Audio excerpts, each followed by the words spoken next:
நீர் நமது, நிலம் நமது, வனம் நமது என்கின்ற இந்த மூன்று முழக்கங்களை 1875 நவம்பர் 15ஆம் தேதி அன்று பிறந்த பிர்சா முண்டா என்கின்ற ஒரு மாமனிதன், ஒரு புரட்சியாளர், ஆங்கிலேய ஆதிக்க சக்திகளிடமிருந்து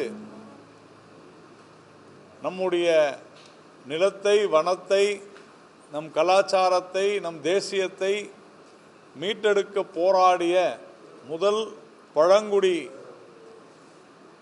இனத்தை சேர்ந்த ஒரு மாபெரும் புரட்சியாளர் பிர்சா முண்டா அவர்கள். தன்னுடைய 25 வயதிலே அவர் பிரிட்டிஷ் ஏகாதிபத்தியத்தினரால் மர்மமான முறையிலே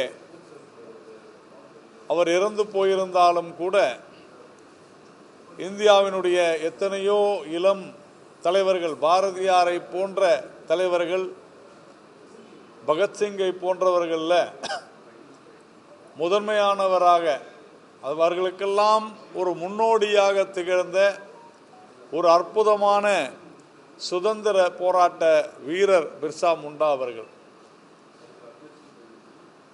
அந்த காலத்தில் பழங்குடி மக்களை இந்த நாட்டிலே இருக்கக்கூடிய வனங்கள் அனைத்தும், காடுகள் அனைத்தும் தங்களுக்கு சொந்தம் என்று சொந்தம் கொண்டாடிய ஆங்கிலேயர்களை புறமுதுகிட்டு ஓடச் செய்த ஒரு அற்புதமான வீரத் தலைவன் பிர்சா முண்டா அவர்கள்.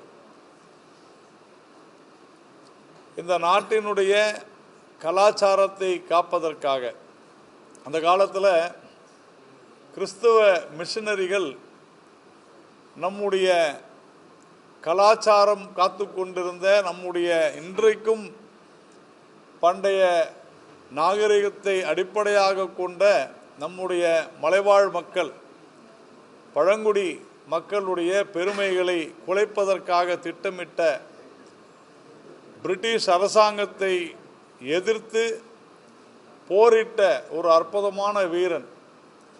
அந்த சுதந்திர போராட்ட வீரரை தங்களுடைய தந்தை என்றும் தங்களுடைய கடவுள் என்றும் இன்றளவும் பழங்குடி மக்கள் போற்றி ஆராதித்து தொடர்ந்து 150 ஆண்டுகளாக தங்களுடைய கதாநாயகனாக, தந்தையாக பாவித்து வருகின்றனர். அந்த மாவீரனுடைய நினைவை போற்றும் வகையில் அவருடைய 150வது பிறந்த நாள் விழாவான இன்று பாரதிய ஜனதா கட்சியினுடைய தலைமை அலுவலகம் சென்னையில் மாநிலத்தினுடைய பழங்குடி மக்களுடைய அந்த அணியை சேர்ந்த திரு பாலாஜி தங்கவேல், நம்முடைய பழங்குடி மக்களுடைய அந்த அணியை சேர்ந்த மாநில துணைத் தலைவர் பாலாஜி தங்கவேல் அவர்கள் உட்பட தென் சென்னையினுடைய தலைவர் சஞ்சீவி, மத்திய சென்னையினுடைய தலைவர் கிரி, சென்னை கிழக்கினுடைய தலைவர் குமார் அவர்கள் உள்ளிட்ட பல்வேறு நிர்வாகிகள் இன்று நம்மிடையே இருக்கிறார்கள். குறிப்பாக பழங்குடி மக்களுடைய வாழ்விலே ஒரு மிகப்பெரிய ஒளியை ஏற்றுவதற்காக கடந்த 11 ஆண்டுகளாக தேசிய ஜனநாயக கூட்டணியின் சார்பாக பாரதிய ஜனதா கட்சியினுடைய தலைவரும் நம்முடைய பாரத பிரதமருமான திரு நரேந்திர தாமோதரதாஸ் மோடி அவர்களுடைய அரசு பல்வேறு திட்டங்களை வகுத்து வருகின்றது. 2023ஆம் ஆண்டு 24,000 கோடி ரூபாய்க்கான பல்வேறு திட்டங்களை பழங்குடி இனத்தை சேர்ந்த மலைவாழ் மக்களுடைய முன்னேற்றத்திற்காக, சமூக, பொருளாதார, கல்வி ரீதியிலான மாற்றங்களை கொண்டு வருவதற்காக பல திட்டங்களை நம்முடைய அரசு செயல்படுத்த துவங்கி இருக்கிறது. இதில் மிக முக்கியமாக நான் சொன்ன அந்த 24,000 கோடி ரூபாய் திட்டங்களை, நிதியை ஒதுக்கி அவர்களுடைய முன்னேற்றத்திற்காக பாடுபட்டு வருகின்றது. தமிழ்நாட்டில் கூட நம்முடைய குறிப்பாக பாதிக்கப்படக்கூடிய பழங்குடியினர் இதில் இந்தியா முழுக்க ஒரு 75 குழுக்கள் இருக்கின்றனர். எல்லா மாவட்டங்களிலும் எல்லா மாநிலங்களிலும் இவர்களுக்கு சரியான பாதுகாப்பான வீட்டு வசதி, குடிநீர், மின்சாரம் இவையெல்லாம் சென்று சேர வேண்டும். அவர்களுடைய வாழ்வில் ஒரு நிமிஷம் சார், கொஞ்சம் அவங்களை அமைதியாக இருக்க சொல்லுங்க.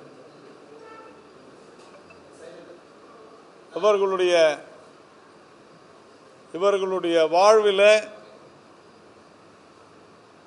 அற்புதமான ஒரு முன்னேற்றம் வேண்டும் என்பதற்காக அடிப்படை வசதிகள், குடிநீர், மின்சாரம், சுகாதாரம் இதெல்லாம் எப்படி வரும்னா முதல்ல கனெக்டிவிட்டி வேணும். கடைசி மெயில், அதாவது கடைசி நம்முடைய நபர் இருக்கும் வரை அதுவரையில் அவர்களுக்கு உதவிகள் வழங்கப்பட வேண்டும் என்பதற்காக பல்வேறு திட்டங்களை அமல்படுத்தி இருக்கிறது. நானும் கூட இந்த குறிப்பாக பாதிக்கப்படக்கூடிய பழங்குடியினர் இருக்கக்கூடிய பல பகுதிகளுக்கு நம்முடைய அரசாங்கத்தினுடைய சார்பாக நான் சென்றிருந்தேன். நான் இயக்குநராக பணியாற்றி கொண்டிருக்கின்ற REC லிமிடெட் நிறுவனத்தின் மூலமாக நம்முடைய உதகமண்டலம் மற்றும் செங்கல்பட்டு அருகே கூட அனைவருக்கும் மின்சாரம் திட்டத்தில் மலை சார்ந்த இடம், யார் காற்று கூட போக முடியாத ஒரு இடம் என்று சொல்வார்கள். அந்த மாதிரி எங்கேயோ இருக்கக்கூடிய இடத்துல கூட மின்சாரத்தை நாம் கொண்டு போய் சேர்க்கக்கூடிய ஒரு அற்புதமான திட்டம் PVTG, particularly vulnerable tribal group என்று சொல்வார்கள். குறிப்பிடத்தக்க பாதிக்கப்படக்கூடிய பழங்குடி மக்களுடைய அவர்களுடைய பகுதிக்கு சென்று அங்கு வீடு, மின்சாரம், குடிநீர் இவை எல்லாவற்றையும் உறுதி செய்யக்கூடிய மத்திய அரசாங்கத்தினுடைய திட்டங்கள், நலத்திட்டங்களை நாம் செயல்படுத்தி வருகிறோம். தமிழகத்தில் கூட கிட்டத்தட்ட 24 லட்சம் பேர் அடையாளம் காணப்பட்டிருக்கிறார்கள். இந்த PVTG என்று சொல்லப்படுகிற பர்டிகுலர்லி வல்னரபிள் ட்ரைபல் குரூப். இதில் தமிழகத்தில் நாம் சொல்கின்ற ஏகலவ்யா மாதிரி உறைவிட பள்ளிகள், இதை மத்திய அரசாங்கம் மிக சிறந்த முறையில் செயல்படுத்தி வருகிறது. மேலும் பல பள்ளிகளை அந்த மாணவிகளுக்காக நாம் துவங்க இருக்கிறோம். இதெல்லாம் இப்படிப்பட்ட ஒரு இந்த மக்களுக்காக நாம் தொடர்ந்து இந்த அரசாங்கம் இதை செய்து கொண்டிருக்கிறது. பிர்சா முண்டா அவர்களுடைய நினைவாக ஒரு அருங்காட்சியகம், மியூசியம் திறக்கப்பட்டிருக்கிறது. நம்ம பார்த்தீங்கன்னா ஜார்க்கண்டில் பிர்சா முண்டாவின் நினைவாக ஏர்போர்ட், விமான நிலையம், அவருடைய நினைவாக இந்த நாட்டிலே இருக்கக்கூடிய பழங்குடி மக்களுடைய அவர்களுடைய முன்னேற்றத்திற்காக தொடர்ந்து இந்த அரசாங்கம் செயல்பட்டு வருகிறது. இன்றைய தினம் நம்முடைய பிரதமர் நரேந்திர மோடி அவர்கள் கூட இன்றைய தினம் குஜராத்தில் ஒரு மிகப்பெரிய திட்டத்தை அறிவிக்க காத்திருக்கிறார். தமிழ்நாட்டில் குறிப்பாக இந்த பழங்குடி இன மக்களுக்காக பல நிதி உதவியை மத்திய அரசு செய்தாலும் கூட, ஒதுக்கினாலும் கூட, அதை அனுப்பிவித்தாலும் கூட மாநில அரசு உரிய நிதியை உரிய மக்களிடத்தில் கொண்டு போய் சேர்க்காதது ஒரு மிகப்பெரிய வருத்தம். இங்கே இருக்கக்கூடிய மாநில அரசுகள் பழங்குடியின மக்களுக்காக செல்கின்ற நிதியை வேறு சில விஷயங்களுக்காக அதை ஒதுக்குவது என்பதும் தவறானது. அதை இந்த திமுக அரசும் செய்திருக்கிறது. ஆனால் வரக்கூடிய காலங்களில் மத்திய அரசு எதற்காக அந்த நிதியை ஒதுக்குகிறதோ அந்த நிதியை உரிய அந்த திட்டங்களிலே செலுத்துமாறு நாம் கேட்டுக்கொள்கிறோம். இன்றைய தினம் அவருடைய நினைவை போற்றி நாடு முழுவதும் அரசு விழாவாக இருந்தாலும் சரி, கட்சியினுடைய பாஜகவினுடைய நினைவாகவும் நாம் தொடர்ந்து இதை செய்து வருகிறோம். இரண்டாவதாக KN நேரு அவர்கள் சமீபத்தில் 44 லட்சம் ரூபாய் திருப்பதியில் கொடுத்தது பற்றி பேசிக்கிட்டு இருந்தாங்க. அதை அவர் கேட்டிருக்கிறார். இதெல்லாம் ஒரு தவறா அப்படின்னு. அது தவறே இல்லை. நாங்கள் அதை தவறு என்று சொல்லவில்லை. கோவிலுக்கு அன்னதானம் அளிப்பது என்பது தவறான விஷயம் அல்ல. ஆனால் எது தவறு என்றால், இந்து என்றால் திருடன் என்று சொன்னபோது அமைதியாக இருந்தது. எது தவறு என்றால், தொடர்ந்து இந்து கடவுள்களை அவமதிப்பாக பேசிக்கொண்டிருக்கக்கூடிய திராவிடர் கழகம், திராவிட முன்னேற்ற கழகத்தை சேர்ந்தவர்கள், அதே போல கோவில் என்றால் அசிங்கமான பொம்மைகள் இருக்கும் என்று பேசிய திருமாவளவன், இவர்களெல்லாம் சொல்லும் பொழுது அமைதி காத்ததுதான் திரு KN நேரு அவர்கள் செய்த தவறு என்பதை அவர் உணர வேண்டும். ஒருவேளை அதற்காக பரிகாரம் தேடி கூட அவர் 44 லட்சம் ரூபாயை அன்னதானமாக கொடுத்திருக்கலாம் என்று நாம் கருதுகிறோம். அதே போல நேற்றைய தினம் நம்முடைய முதலமைச்சர் தலையே சுற்றுகிறது என்று சொல்லி இருக்கிறார். எதற்காக வென்றால், SIR படிவத்தை பார்த்தாலே தலை சுற்றுகிறது என்று சொல்லியிருக்கிறார். நேற்றைய தினம் பீகார் மாநிலத்தினுடைய முடிவுகள் வந்திருக்கிறது. அதை கேட்ட பிறகு, அதை பார்த்த பிறகுதான் அவருக்கு தலை சுற்றி இருக்கிறது என்பதுதான் உண்மை. 202 இடங்களை தேசிய ஜனநாயக கூட்டணி பெற்றிருக்கிறது என்றால், அதை பார்த்த உடனேயே, அந்த விஷயத்தை கேள்விப்பட்ட உடனேயே தலை சுற்றுகிற அளவிற்கு இரத்த அழுத்தம் கூடியிருக்கும் என்று தான் நாம் நினைக்கிறோம். அதனால் வரக்கூடிய காலங்களில் இந்த தலை சுற்றல் இன்னும் அதிகமாகும். ஏனென்றால் பாரதிய ஜனதா கட்சி பீகார் தேர்தல் முடிந்து அந்த முடிவுகள் வெளிவந்த பிறகு இப்பொழுது முழுமையாக திரு அமித்ஷா அவர்களுடைய கவனமும் பிரதமர் நரேந்திர மோடி அவருடைய கவனமும் தமிழகத்தை நோக்கித்தான் இருக்கும் என்கின்ற அந்த நினைவே அவருக்கு மேலும் மேலும் தலை சுற்றல் அதிகரிப்பதற்கான காரணத்தை உறுதியாக ஏற்படுத்தும். SIRஐ பொறுத்தவரையில் ரொம்ப சாதாரண விஷயங்க. வேண்டுமென்றே திட்டமிட்ட ரீதியில் திராவிட முன்னேற்ற கழகம் தேவையற்ற வதந்திகளை பரப்பி வருகிறது. அப்படி ஒரு வதந்தியை பீகாரிலே பரப்பினார்கள். ஆனால் பீகாரில் இருக்கக்கூடிய காங்கிரஸ் உள்ளிட்ட எதிர்க்கட்சி நிர்வாகிகள் அனைவருமே அந்த SIRல எந்த விதமான குளறுபடியும் இல்லை என்று ஒவ்வொரு வாக்கு சாவடியிலும் எழுதி கொடுத்து கையெழுத்து போட்டுவிட்டு வந்திருக்கிறார்கள். அதுதான் உண்மை. இன்னைக்கு PTR பழனிவேல் தியாகராஜன் அமைச்சர் கூட ரொம்ப புத்திசாலின்னு சொல்லுவாங்க. ஆனால் எனக்கு உண்மையிலே ஆச்சரியமாக இருக்கிறது, எப்படி திரு PTR பழனிவேல் தியாகராஜன் இப்படி ஒரு கேள்வியை கேட்டிருக்கிறார். நேரம் போதாது, SIR வேணுங்க, ஆனால் இதுக்காக நேரம் போதாதுன்றார். முதல்ல PTR பழனிவேல் தியாகராஜன் அவர்கள் பலமுறை MLAவாக இருந்திருக்கிறார். ஒரு BLO பூத் லெவல் ஆஃபீஸர், ஒரு அதிகாரிக்கு என்ன வேலை? ஒரு பூத்தில், ஒரு வாக்கு சாவடியில் அதிகபட்சம் 1000 பேர், அதிகபட்சம் 800லிருந்து 1000 பேர் இருப்பான். அப்போது எத்தனை சராசரியாக 3 பேர் ஒரு குடும்பத்துக்குன்னு வச்சா கூட மொத்தமே ஒரு BLO 300 குடும்பத்தை தான் பார்க்க வேண்டும். 300 குடும்பம்னு சொன்னால் நீங்கள் ஒரு நாளைக்கு 10 குடும்பத்தை பார்த்தா கூட 30 நாளில் 300 குடும்பத்தை சர்வசாதாரணமாக சந்திக்கலாம். அப்போது இது ஒரு எளிதான ஒரு நடைமுறை.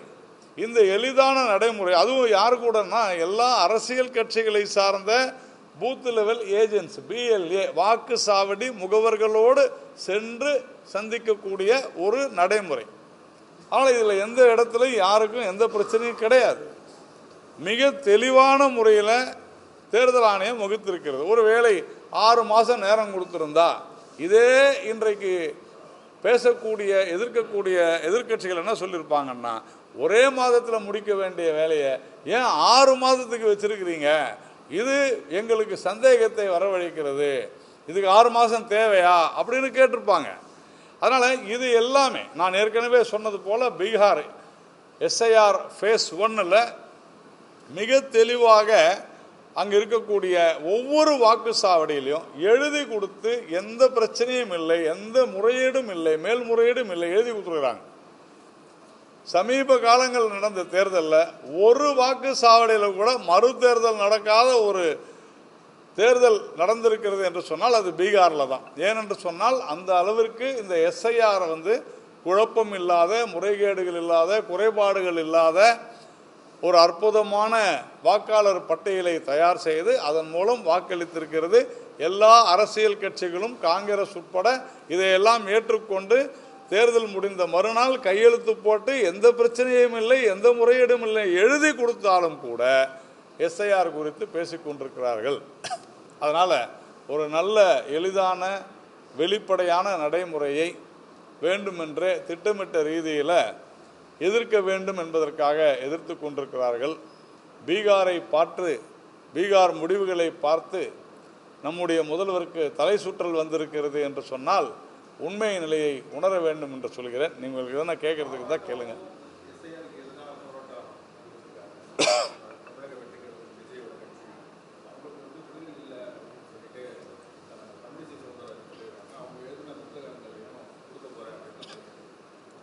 இல்லை, உறுதியாக அவர் யார் இதை எதிர்த்தாலும் புரிதல் இல்லை. நான் அதுதான் ரொம்ப எளிமையான முறையில் சொல்கிறேன் ரொனால்ட். இந்த எஸ்ஐஆர் என்பது ஒட்டுமொத்தமாக ஒரு ஒரு கட்சியினுடைய தலைவரோ அல்லது ஒரு மாநிலத்துக்கோ அல்ல. எஸ்ஐஆர் என்பது பூத்தா ஒவ்வொரு 800லிருந்து 1000 வாக்காளர்களுக்கு அல்லது 30 குடும்பங்களுக்காக பிரிக்கப்பட்டிருக்கிறது. இப்போ தமிழ்நாட்டில் இருக்கக்கூடிய 63,000 சில்லற பூத்துலேயுமே பிஜேபியினுடைய பிஎல்ஏ இருப்பாங்க, பூத் லெவல் ஏஜென்ட்ஸ். அவங்க பூத்தில் அதை செய்வாங்க. அவங்க கட்சி பிரதிநிதிகள் தானே. பீகாரில் இருக்கிற ஒரு வாக்கு சாவடியிலும் காங்கிரஸ் கட்சியினுடைய பிரதிநிதி, காங்கிரஸ் கட்சியில் ஆள் இருந்திருப்பாங்க. அப்போது அவர்கள் எழுதி கொடுத்ததை ராகுல் காந்தி தவறு என்று சொல்கிறாரா? அதுதான் நம்ம கேட்குறோம். இப்போ இங்கே இருக்கக்கூடிய கண்டிப்பாக திமுகவிற்கும் அதிமுகவிற்கும் பாஜகவிற்கும் அனைத்து வாக்கு சாவடிகளிலும் எங்களுக்கு முகவர்கள் இருக்கிறார்கள். எங்களை தாண்டி இந்த கட்சியினுடைய பிரதிநிதிகளை தாண்டி எந்த தவறையும் தேர்தல் ஆணையத்தால் செய்ய முடியாது அல்லது தேர்தல் அலுவலர்களால் செய்ய முடியாது. தாவேகா புதுசாக வந்திருக்குது, கட்சி அமைப்பு இல்லை, அதனால் அவங்களுக்கு அது தெரியாது இருக்கலாம். அதனால தான் டாக்டர் தமிழிசை சொல்லியிருக்கிறார்கள், நான் ஒரு புக்கு கொடுக்குறேன் படித்து பாருங்கன்ட்டு.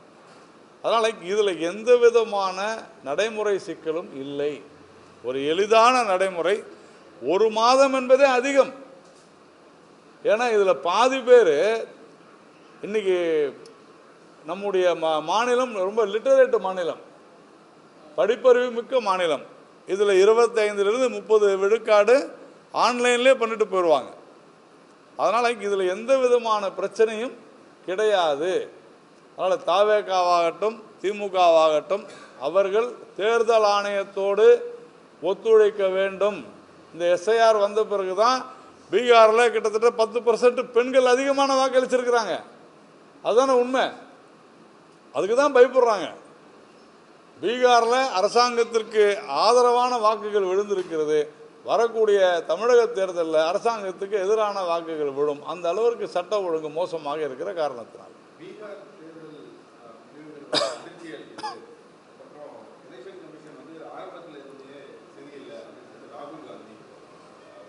அவர் எங்கே இருக்கார் இப்போ? அதுதான் பிரச்சனை. அவருக்கு இந்த நாட்டில் என்ன நடக்குதுன்னு தெரிய மாட்டேங்குது. அவர் எங்கே இருக்காருன்னு யாருக்காவது தெரியுமா? வெளிநாட்டில் இருக்கிறாரா? எங்கே போகிறாரு? எப்போ வராரு? தோத்தா வெளிநாட்டுக்கு போகிறாரு, ஜெயிச்சா வெளிநாட்டுக்கு போகிறாரு. திடீர்னு ஒரு நாள் இங்கே பீகார் தேர்தல் நடந்துக்கிட்டு இருக்கும்போது ஹரியானாவை பற்றி பேசுகிறாரு. உண்மையில் சொல்ல வேண்டும் என்றால் ராகுல் செய்த மிகப்பெரிய பிரச்சாரம் கூட பிஜேபிக்கு என்டிஏவிற்கு பெரிய பலனை கொடுத்திருக்கிறது. அந்த அளவிற்கு தேவையில்லாத விஷயங்களை, அவசியமில்லாத பிரச்சனைகளை கிளப்பி மக்களை திசை திருப்பி குழப்பி இதைத்தான் ராகுல் செய்திருக்கிறார். உண்மையிலேயே ஆர்ஜேடி தேஜஸ்வி யாதவை தோற்கடித்தது யார் என்றால் ராகுல் தான். அவ்வளவுதானே.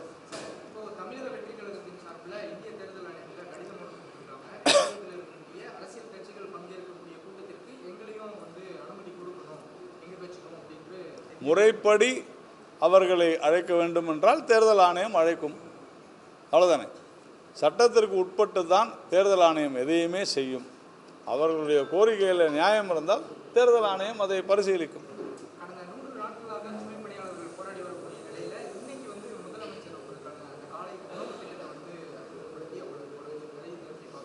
இல்லை, அது அவர்களை தாஜா செய்வதற்கான, அவர்களை இவ்வளவு கொடுமைப்படுத்திவிட்டு இப்படி ஒரு அறிக்கையை சொல்லி அவர்களை உண்மையிலேயே நம்ப வைத்து ஏமாற்றுவதற்கான விஷயமாகத்தான் பார்க்கிறேன். எந்த ஒரு விஷயமாக இருந்தாலும் பேசி தீர்வு கண்டிருக்க வேண்டும். ஒரு பிரச்சனையை அதை வளர்த்து பெரிதாக்கி அடிதடி மிகப்பெரிய ஒரு ரகளை என்கிற அளவிற்கெல்லாம் செய்துவிட்டு இன்றைக்கு முதலமைச்சர் இப்படி ஒரு விஷயத்தை செய்கிறார் என்றால் அது அவர்களை ஏமாற்றும் செயலாகத்தான் நான் பார்க்கிறேன். 13 years of trust, a revolution of gratitude, 100% assured appreciation. With gratitude, G Square oda 13th year anniversary offer plot villa apartment எது புக் பண்ணாலும் 25 வருஷத்துக்கு பவர் இருக்கும், ஆனா EB bill இருக்காது. Up to 5 kilowatt solar panels with no additional cost ஓட கிடைக்கும். Zero EB revolution. To book, call 8939710009.